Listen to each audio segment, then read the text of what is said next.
Good morning, this is Phil Thach and I'm here today at the Chickamauga Dam in Tennessee, and the Tennessee River is behind me, and that's an old railroad bridge. It's about 100 years old behind me. I'm here this morning for the tree swallows. I've been looking for them for about a month and they have finally arrived. My friend Robert let me know that they showed up a few days ago, and my next opportunity, which was today, I decided to come down and see these guys. I take pictures of them every spring, every year, and this year I've gotten into video, so you'll get to see some video of these tree swallows.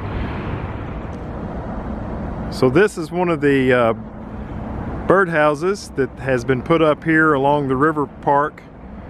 They are numbered, that's number 19, and every one of these things, let's see, there's one. I don't know if you can see the next one down the walkway just before that tree. So they're pretty good ways apart, probably 30 yards apart. But every one of these things, or virtually every one of them, gets tree swallows in it in the springtime. I can see easily two more up that way. The next one up has two swallows on top of it. And there's the Chickamauga Dam. But I'll try to get some video of the tree swallows for you. There they are, tree swallows made it up and hanging out on the birdhouse. The birdhouse has been there a while. Look at all the moss or whatever that is growing on them. Tree swallows are really hard to photograph and video because they have such bright colors and such dark colors, and it's hard to expose everything correctly. I've kind of gotten the hang of it with photography, but I've got a long way to go on video, so I apologize about the exposure being kind of wonky on some of these. One cool thing about making photographs of these birds at the dam, there's all sorts of different backgrounds.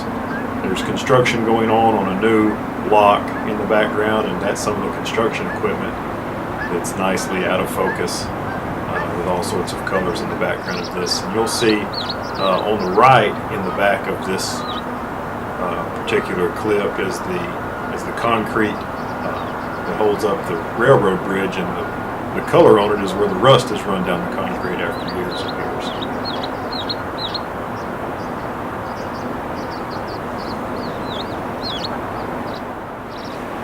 Here's an up close. I believe that blue in the background is probably the river. You can see a little bit of the rusty color to the right of the piling.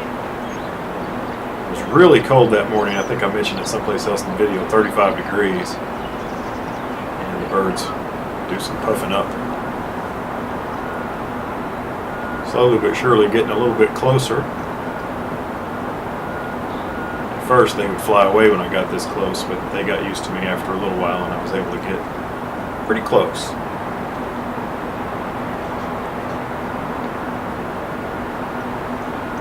It's hard to get a good photograph, a still image, because they move around so much.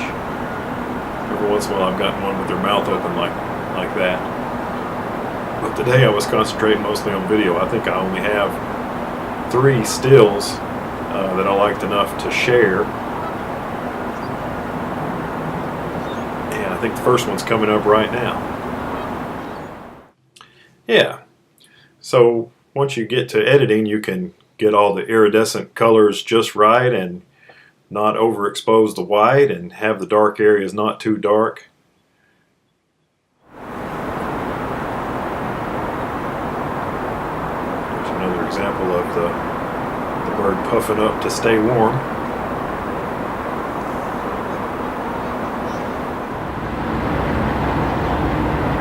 And of course, no trip to Chickamauga Dam will be complete without some great blue heron photography. I thought this image of the mighty Tennessee River flowing by while this heron was looking for fish was kind of cool. And every time you go to the dam, virtually every time you'll see a train go by, and they will make a bunch of noise. There's a little more blue heron fishing with the train noise going by.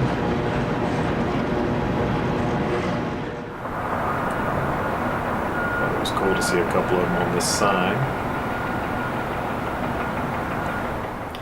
And I've gotten sidetracked again. There's a Canada goose wandering around. This is further down, closer to Chattanooga State. Here's another still. I got one still of the puffed up bird, and it's interesting to me that the settings on these three pictures, I shared them with you. I'm using the D800 and the 500 f4 and a teleconverter, but the settings are the same on all three pictures. So the light didn't change much.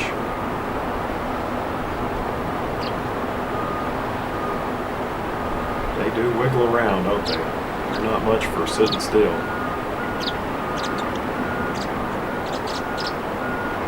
Interesting little shot there. The interaction between the couple is fun to watch. I can't tell if they're being romantic or they're upset at each other sometimes. There's another still. Once again, the same settings: 400 ISO, 1/800ths of a second, and f7.1. But what a beautiful bird. Look at those colors. Wow. Today's video was filmed on the Manfrotto 393 Poor Man's Wembley gimbal. I used my Nikon D800, and this lens is the 500 f4G. It's not the current version, it's one back. Still works very well. And also, speaking of one version back, I'm using the 1.4 Teleconverter version 2. There's a version 3 out now. The current version of the D800, which is the first in the 800 series, the current version is the D850. So you don't have to have cutting edge equipment to make good video and good photos. You just have to have good equipment, and this equipment's pretty good. I saved this next clip for last because I think it has some of the most interesting interactions.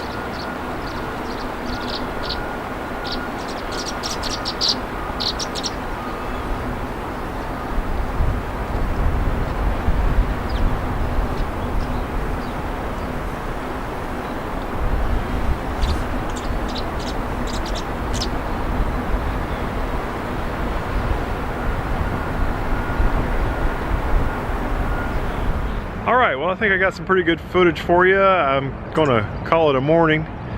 It's March 22nd and it's unseasonably cold. It's in the mid-30s this morning and pretty windy. I have the Rode mic on the camera this week. Last week I failed to pack that with its dead cat wind reducer, and there was a ton of noise in my video, so hopefully there won't be as much wind noise, but it's plenty windy.